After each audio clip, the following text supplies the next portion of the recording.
गांव-गांव घूमकर चाय पत्ती बेचने वाली महिला की जबरदस्ती करने की कोशिश एक सिलसिले को महंगा पड़ गया। लोगों ने आरोपी मोहम्मद शाहिद की जमकर पिटाई की। पिटाई का वीडियो भी सोशल मीडिया पर तेजी से वायरल हो गया है। आरोपी युवक बाराहाट थाना क्षेत्र के खड़ियारा के रहने वाला बताया जा रहा है। घटना अमरपुर थाना क्षेत्र के मंझगाय मोड़ के पास स्थित गैस प्लांट की है। मंझगाय मोड़ से थोड़ा दूर आगे बढ़े, ये बाइक से दो लड़का आ रहा था।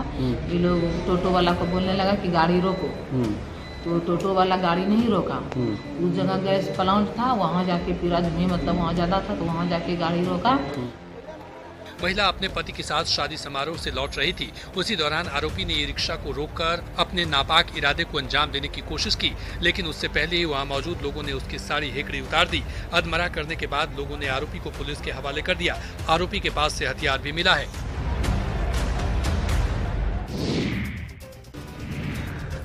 औरंगाबाद के रफीगंज में अवैध कब्जा पर प्रशासन का बुलडोजर चला।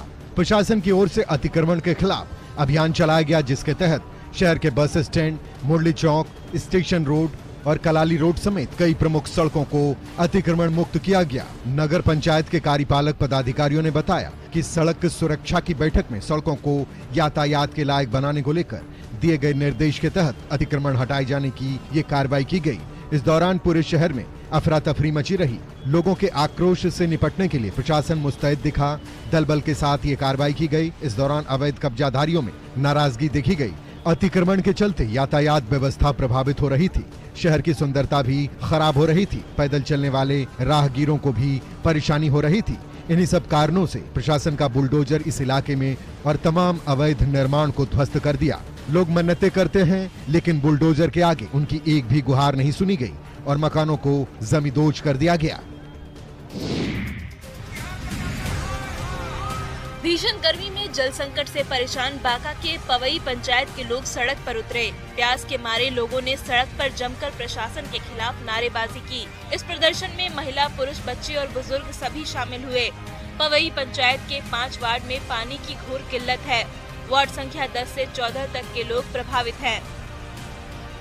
5 वार्ड को पानी मिलता है पीएचडी विभाग के द्वारा नल जल योजना के तहत जो बनाया पानी टंकी, लेकिन 10 दिन से बोरिंग में धंसना गिर गया है। डीएम साहब को आवेदन दे दिए, लेकिन आज तक कोई कार्रवाई नहीं हुआ।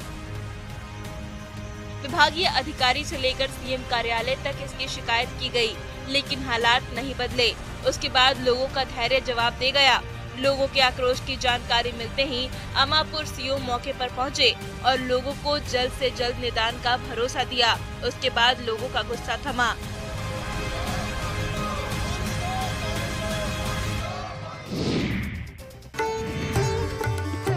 लखीसराय के रेहुआ गांव में श्री 1008 श्री महाविष्णु यज्ञ और हनुमान जी की प्राण प्रतिष्ठा को लेकर भव्य कलश शोभा यात्रा निकाली गई। हाथी, घोड़ा और गाजे बाजे के साथ कलश शोभा यात्रा की शुरुआत की गई। कलश शोभा यात्रा में हजारों की संख्या में महिलाओं ने भी हिस्सा लिया। यज्ञ को लेकर पूरे इलाके में भक्तिमय माहौल देखा जा रहा है। कलश शोभा यात्रा पूरे गांव का भ्रमण करते हुए यज्ञशाला के पास जाकर समाप्त हुई। इधर यज्ञ में मनोरंजन को देखते हुए झूले भी लगाए गए हैं। 9 दिनों तक चलने वाले इस महाविष्णु यज्ञ को लेकर पूरी तैयारी कर ली गई है। यज्ञ में लाखों लोगों के पहुंचने की संभावना है, लिहाजा सुरक्षा व्यवस्था भी चप्पे चप्पे पर है। पूरे गांव में दूर दराज से लोग पहुंच रहे हैं। सगे संबंधियों का भी आना जाना शुरू हो चुका है। गांव का हर एक सदस्य उत्साह से लबरेज नजर आ रहा है। गांव का भक्तिमय माहौल देखते ही बन रहा है। कलश यात्रा की भव्यता देखते ही बन रही है। बोकारो में टाइपिस्ट की बेटी राजनंदिनी ने इंटर विज्ञान संकाय में राज्य में 6ठा स्थान और जिले में पहला स्थान प्राप्त किया है। राजनंदिनी राम रुद्र +2 उच्च विद्यालय चास की छात्रा हैं, जो अपने पिता के साथ घर में अकेली रहकर सभी बाधाओं को पार करते हुए इस सफलता को हासिल किया है। राजनंदिनी डॉक्टर बनना चाहती हैं। बहुत अच्छा लग रहा है, मतलब इतना एक्सपेक्ट किए थे तो हो गया। कितना मेहनत की, कितना पढ़ना पड़ा? पढ़ना तो था ही, बट बहुत सारी चुनौतियों का सामना भी करना पड़ा। जैसे कि हम और मेरे पापा रहते हैं, तो मम्मी तो गांव में रहती है, तो सारा मतलब कि पापा ही सपोर्ट किए बहुत। सुबह में नाश्ता पापा बना देते थे कि हमको स्कूल के लिए देरी ना हो। राजनंदिनी ने विज्ञान संकाय में 472 अंक प्राप्त किया है। चास के पटेल नगर में वो रहती हैं। पिता चंद शशि कुमार लाल सिविल कोर्ट परिसर में टाइपिंग का काम करते हैं। मां बिहार में रहती हैं। परिवार में 5 भाई बहन हैं। वो अपने पिता के साथ यहाँ रहकर पढ़ाई करती थी। गया में महाबोधि मंदिर के पास 80 फीट ऊंचा तिरंगा फहराया जाएगा। प्रसिद्ध धार्मिक स्थल और पर्यटन स्थल के पास तिरंगा झंडा लगाने की तैयारियां चल रही है। इसी कड़ी में बिहार के गया जिले के बोधगया में महाबोधि मंदिर के सामने चौराहे पर बने गोलंबर के पास 80 फुट ऊंचा तिरंगा झंडा लगाने की कार्य योजना तैयार कर ली गई है। अमृत महोत्सव के अंतर्गत राष्ट्रीय ध्वज लगाना है, जो कि सभी प्रदेशों में लगाया गया है और उसमें से हमारा एक बहुत टॉपिक चिन्हित किया गया था, तो स्टैंडिंग कमेटी से लेकर जनरल बोर्ड में भी पारित कर लिया गया है। झंडा फहराने के संबंध में जो भी औपचारिकता थी उसे पूरा कर लिया गया है। गया जिला पदाधिकारी की ओर से स्थल निरीक्षण के बाद तिथि की घोषणा भी कर दी जाएगी। नगर परिषद की बोर्ड की बैठक में सर्वसम्मति से इसे पारित कर दिया गया है। राशि भी रिलीज कर दी गई है।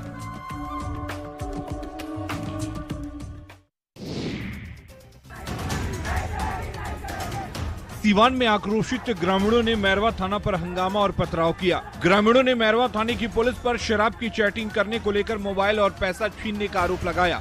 इस घटना में 2 पुलिसकर्मी घायल हुए हैं, जिनका इलाज मैरवा के अस्पताल में चल रहा है। वहीं इस हंगामे में ग्रामीणों के भी घायल होने की सूचना मिल रही है। अरे मैं अपने गांव से जा रहा था। क्या गांव का नाम क्या है? और वो मेरे जेब चेक किया। कह रहे दारू पिया, मैंने दारू नहीं पिया था, मेरा जेब चेक किया। 2 मोबाइल का 5000 रुपए था। ये ले लिया और लेके उधर से चल दिया। और मारा भी है मेरा। अच्छा। वहीं पुलिस मोबाइल छीनने के आरोप को बेबुनियाद बता रही है। इस घटना के बाद से मौके पर अफरा तफरी का माहौल कायम हो गया। हंगामा के दौरान मैरवा थाना पर ग्रामीणों की भारी भीड़ जुटी रही। हंगामा कर रहे लोगों ने पुलिस के खिलाफ जमकर नारेबाजी की। आक्रोशित ग्रामीण हाथों में लाठी डंडे से लैस होकर थाना परिसर में घुस गए।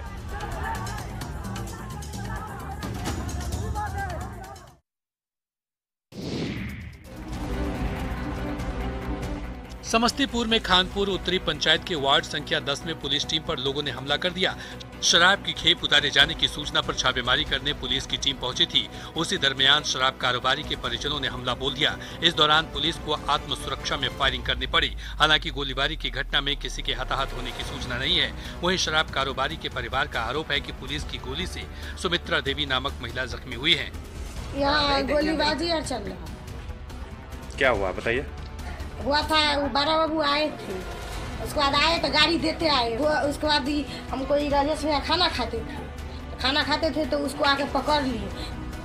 जिस महिला को जख्मी बताया गया है उसे भी पुलिस ने हिरासत में ले लिया है। पुलिस ने फायरिंग से किसी के घायल होने की बात को खारिज किया है। पुलिस टीम जब कारोबारी को पकड़ने उसके घर पहुंची तभी उसके परिजनों ने पुलिस टीम पर हमला बोल दिया। पुलिस ने शराब कारोबारी के भाई राजेश को हिरासत में लिया है।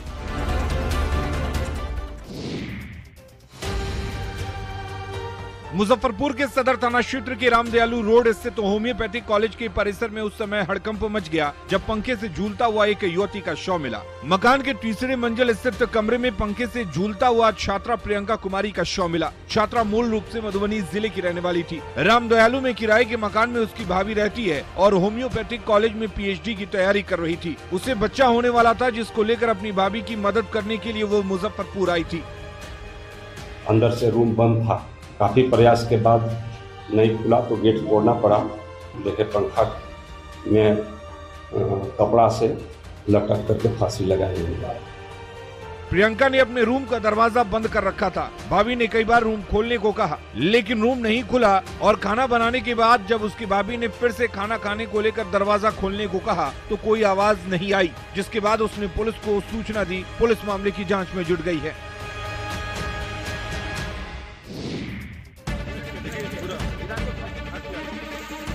बांका में पुलिस ने शराब के अड्डों पर दबिश दी। छापेमारी की कार्रवाई में भारी मात्रा में देशी शराब बरामद हुई। जंगल में शराब के कारोबार की सूचना पुलिस को मिली। उसके बाद कटोरिया उत्पाद थाना पुलिस एक्शन मोड में आई और मौके पर पहुंची। बेलहर थाना के मेहशाडी जंगल में पुलिस की टीम ने छापेमारी की। इस दौरान वहां का नजारा देख पुलिस के होश फाख्ता हो गए। भारी मात्रा में यहां पर शराब का निर्माण किया जा रहा है। दर्जनों शराब की भट्टियों को पुलिस की टीम ने ध्वस्त कर दिया। हजारों लीटर शराब पुलिस ने जब्त की, जिसे मौके पर ही उत्पाद विभाग की टीम ने नष्ट कर दिया।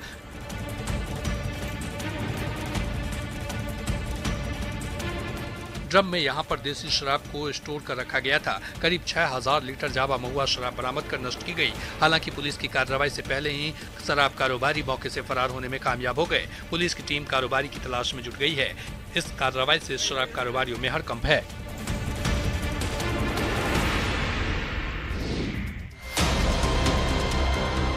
बेगूसराय में मामूली विवाद को लेकर दो पक्षों में जमकर मारपीट हुई। इसमें 2 महिला समेत 5 लोग गंभीर रूप से घायल हैं, जिनका इलाज सदर अस्पताल बेगूसराय में चल रहा है। घटना बकरी थाना क्षेत्र की बकरी गांव की है। बताया जा रहा है कि 2 दिन पहले क्रिकेट मैच खेलने के दौरान सोनू कुमार और दूसरे पक्ष के लोगों के बीच गाली गलौज हुई थी और इसी को लेकर बात बढ़ने लगा और दोनों ही पक्ष के बड़े लोग इसमें हस्तक्षेप करने लगे। इसके बाद बात खूनी झड़प तक पहुँच गयी। बच्चा बॉल और बैट के चक्कर में झगड़ा हुआ था, ठीक है। सबको घर में घुस के मारा। कितना आदमी घायल है? मेरा 4 आदमी घायल। क्या क्या नाम है? एक का नाम है मीनू देवी, हाँ, रणवीर पासवान, हाँ, सोनू कुमार, हाँ, सुमित्रा देवी।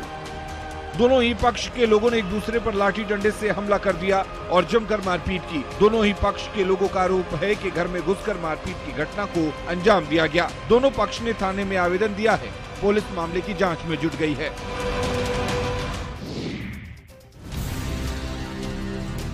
गोपालगंज में संपत्ति विवाद में बेटे ने अपनी मां की हत्या कर दी। घटना सिंधवलिया थाना क्षेत्र के जोगियार गांव की है। मृतक महिला का नाम सिंधु देवी है। पुलिस ने त्वरित कार्रवाई करते हुए आरोपी बेटे जय किशोर सिंह को गिरफ्तार कर लिया है। बताया जाता है कि जोगियार गांव में मृतक महिला के बड़े आरोपी पुत्र जय किशोर सिंह और छोटे पुत्र हरि किशोर सिंह के बीच बंटवारे की विवाद को लेकर कहासुनी हुई। तू मेरा माँ है, 2 भाई है, हम लोग 2 बहन है। ये लोग दूसरे के घर में काम करता था, वो मारने गया ईंटा चला कर इसको, तो माँ गई बचाने के लिए तो इसको नहीं लगा चोट, माँ को मार दिया। दोनों बेटे के बीच झगड़ा देख मां सिंधु देवी बचाने पहुंची, जहां बड़े बेटे जय किशोर सिंह ने ईंट से हमला कर दिया। महिला के सिर पर ईंट लगी और मौके पर ही उसकी मौत हो गई। इधर घटना की सूचना पाकर पुलिस मौके पर पहुंची और पुलिस ने आरोपी बेटे को गिरफ्तार कर लिया।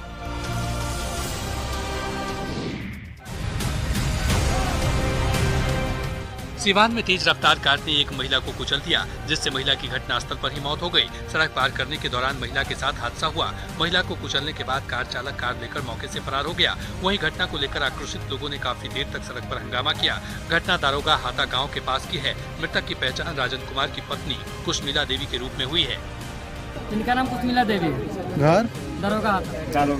कैसे हुआ ये अचानक इधर आई थी टहलने के लिए और किसी कार ने टक्कर दे दिया और मौत हो गई। गाड़ी भाग गया है? हाँ, गाड़ी तुरंत भाग गया क्योंकि यहाँ पे कोई नहीं था। कोई ऐसा प्रशासन जिसको हम नहीं फोन किया है, लेकिन कोई सुन नहीं रहा है। कोई नहीं। 1 घंटा हो गया प्रशासन को कॉल किया, कोई नहीं। उनके पति विदेश है अभी। हंगामा बढ़ता देख पुलिस की टीम मौके पर पहुंची। चक्का जाम कर रहे लोगों को समझाने में पुलिस के पसीने छूट गए। काफी मशक्कत के बाद लोगों का गुस्सा शांत हुआ। पुलिस ने लोगों को उचित कार्रवाई का भरोसा दिया है।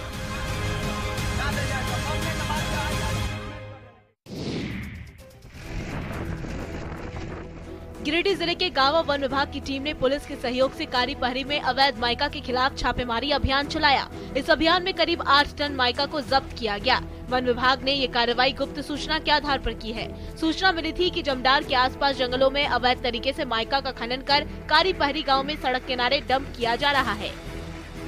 आसपास के जंगल से माइका का अवैध खनन कर गांवा थाना अंतर्गत कारी पहरी में डंप किया जा रहा है। सूचना प्राप्त होते ही वरीय पदाधिकारी के निर्देश पर एक छापेमारी टीम का गठन कर गांवा थाना प्रभारी के सहयोग से संयुक्त कार्रवाई करते हुए हम लोगों ने करीब 8 टन माइका जब्त किया है। डंप किए गए माइका को जब्त कर गांवा वन प्रक्षेत्र कार्यालय लाया गया।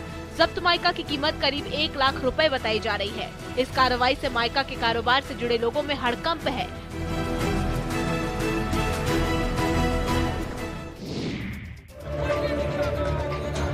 रामगढ़ में बीते 15 दिनों से भीषण जल संकट से जूझ रहे सीसीएल बड़का सयाल एरिया के भुरकुंडा कॉलोनी के लोगों को सियासी पार्टी आजसू का साथ मिला है। पानी की मांग को लेकर स्थानीय लोगों ने पार्टी के बैनर तले कोयले के डिस्पैच को ठप कर दिया। भुरकुंडा पीओ कार्यालय के समक्ष कोयले लदे ट्रक और हाईवा को रोककर विरोध प्रदर्शन किया। मामला ये है कि पानी समस्या को लेकर बहुत से लोग परेशान है, जिसके कारण ठप किया गया है। जल्द समस्या का समाधान किया जाए। सड़क जाम और कोयला डिस्पैच रुकने के कारण सीसीएल की रेलवे साइडिंग में कोयले का डिस्पैच पूरी तरीके से ठप पड़ गया है।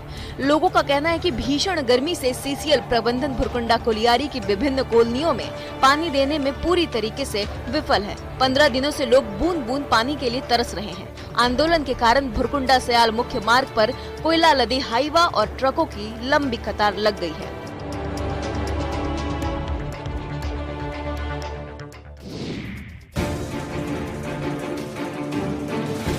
रामगढ़ में भीषण गर्मी में जहां लोग बूंद बूंद पानी के लिए तरस रहे हैं, वहीं भुरकुंडा के सयाल मोड़ के पास पतरातू डैम से सप्लाई के लिए गुजरे मोटे पाइपलाइन से हजारों लीटर पानी बहकर बर्बाद हो जा रहा है। स्थानीय लोगों के मुताबिक बर्बाद होते पानी को पाइप के माध्यम से उनके घरों तक पहुंचा दिया जाए तो इस इलाके में पेयजल संकट दूर हो सकता है। बचपन से तो हम लोग भुरकुंडा में ही रह रहे हैं और पानी का तो समस्या है। अच्छा। और अगर घर मोहल्ला तरफ अगर पाइपलाइन बीत जाता तो हम लोग को इधर आने का जरूरत नहीं पड़ता। तो पानी हजारों लीटर बर्बाद हो रहा है। हाँ, बर्बाद भी हो रहा है, यूज तो ज्यादा हो नहीं रहा है। ये पानी आपको अगर पाइपलाइन से चला जाएगा तो बहुत हल्का हो जाएगा। इस भीषण गर्मी में भुरकुंडा और इससे सटे कई पंचायतों में हजारों की आबादी भीषण जल संकट का सामना कर रही है। वहीं डैम का हजारों लीटर पानी पाइप से बहकर यूं ही बर्बाद हो रहा है। हैरानी की बात यह है कि इसे ठीक करने की किसी ने आज तक जहमत नहीं उठाई। ये एक बड़ी लापरवाही का उदाहरण है।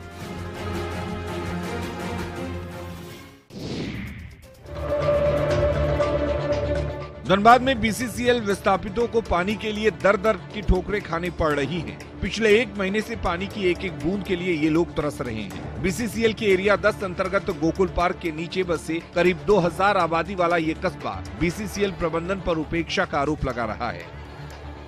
1 महीने से हम लोग पानी लगी तरास रहे हैं। एजेंट के बोल रहे हैं, जीएम के बोल रहे हैं, कोई नहीं सुन रहा है। हम लोग कह रहा कि पंपू आ गया है फलना जगह से, तो बाँह जोड़ा से आज तक पानी के हम लोग के नहीं जोड़ रहा है। लास्ट में हम लोग थाई हो गया तो हम लोग आज जाम किए हैं। पानी की किल्लत झेल रहे लोगों ने 6 नंबर लोडिंग पॉइंट से लोड होकर जा रहे ट्रकों को रोककर विरोध प्रदर्शन किया। इन लोगों ने पानी की मांग करते हुए बीसीसीएल प्रबंधन और मैनेजमेंट के खिलाफ जमकर नारेबाजी की। इस भीषण गर्मी में कुआं और चापाकल सूख गए हैं, लिहाजा लोग सड़क पर उतरने को मजबूर हो गए। समस्या के निदान का भरोसा मिलने के बाद इन लोगों का गुस्सा शांत हुआ।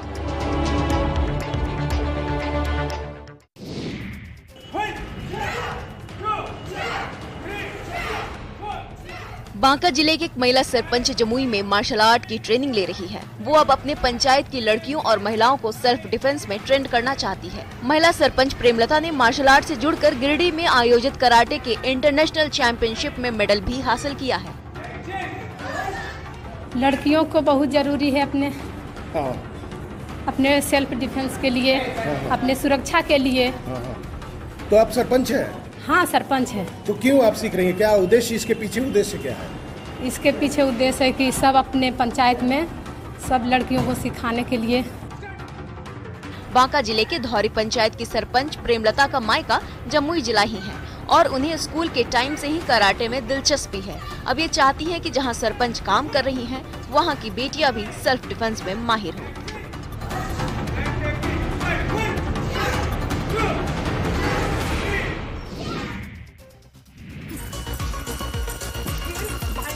सूर्य की पहली किरण निकलने से पहले ही मुंगेर किला परिसर स्थित राजेंद्र पार्क में लगभग 100 महिलाओं की टोली अपने शरीर को स्वस्थ बनाए रखने के लिए एरोबिक्स और जुम्बा करती नजर आती हैं। इन महिलाओं को 3 महिलाएं ही ट्रेनिंग देती हैं। शालिनी, गुड़िया और अंजू ट्रेनर की भूमिका में हैं, जो सभी महिलाओं को बीमारियों से लड़ने की कला सिखाती हैं। बस हम लोग को ऐसा आइडिया आया ना कि चलो उस पार्क में जाते हैं, देखते हैं वहाँ क्या है कैसे।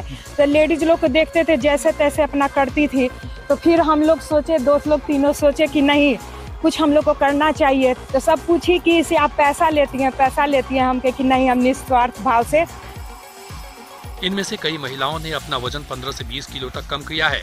महिलाओं ने बताया कि अपने व्यस्त समय में से वो लोग हेल्थ के लिए 1 घंटे का वक्त निकालती हैं और फिटनेस के लिए पार्क में पसीना बहाती हैं। महिलाओं की इस पहल की चर्चा खूब हो रही है।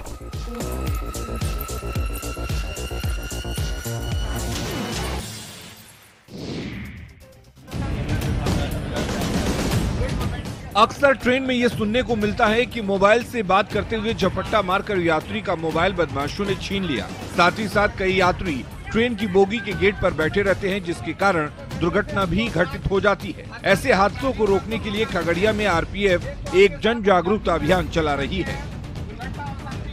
जन जागरूकता अभियान के साथ साथ चेकिंग अभियान भी चलाया गया और लोग यात्रा कर रहे लोगों को यह बताया गया कि वह गेट और पायदान पर यात्रा न करें, ताकि अपने गेट पायदान पर यात्रा करते हैं और मोबाइल चलाते हैं तो आसानी से अपराधी जो है वो उनको मौका मिल जाता है और वो लाठी डंडे से मारकर उनका मोबाइल छीन लेते हैं।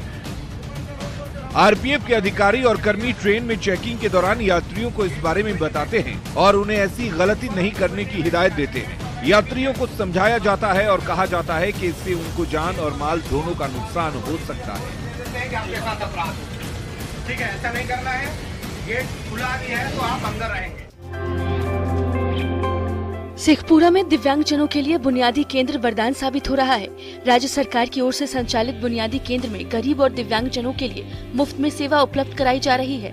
यहाँ पर जिन लोगों को सुनने में परेशानी है उन्हें श्रवण यंत्र मुफ्त में दिया जा रहा है। खास बात यह है कि सिर्फ जिले के लोगों के लिए ये सुविधा नहीं है, बल्कि पूरे बिहार वासियों के लिए ये व्यवस्था है। ये अभी श्रवण यंत्र दिए जाते हैं, फिर हम यहाँ पे स्पीच थेरेपी देते हैं, कान की जांच भी करते हैं, उसके बाद हम फिजियोथेरेपी भी देते हैं, मानसिक के लिए हम काउंसलिंग भी देते हैं, मेंटल इलनेस के केस के लिए। यहाँ पर सिर्फ श्रवण यंत्र ही नहीं दिया जा रहा, बल्कि फिजियोथेरेपी की भी व्यवस्था है। बुनियादी केंद्र में दिव्यांगों के लिए हर बुनियादी सुविधा उपलब्ध है जिसकी उनको दरकार होती है। यहाँ आने वाले भी सरकारी इंतजाम से खुश हैं। गरीब और असहाय लोगों के लिए तो ये केंद्र काफी उपयोगी है।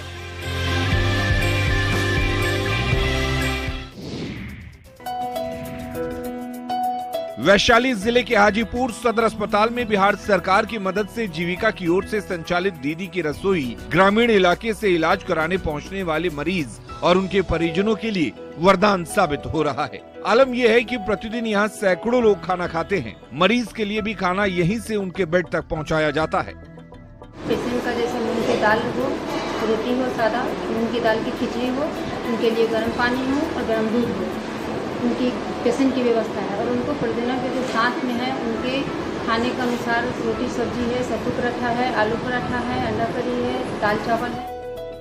इस व्यवस्था से मरीज के साथ साथ उनके परिजनों को साफ, स्वच्छ और पौष्टिक खाना खाने को मिलता है। इतना ही नहीं, यहाँ काम करने वाली जीविका दीदी भी लोगों को खाना खिलाने में पूरी निष्ठा से लगी रहती हैं। सबसे खास बात यह है कि कम दाम में अच्छा खाना लोगों को मिल जाता है। लोगों को होटलों के चक्कर नहीं काटने पड़ते हैं।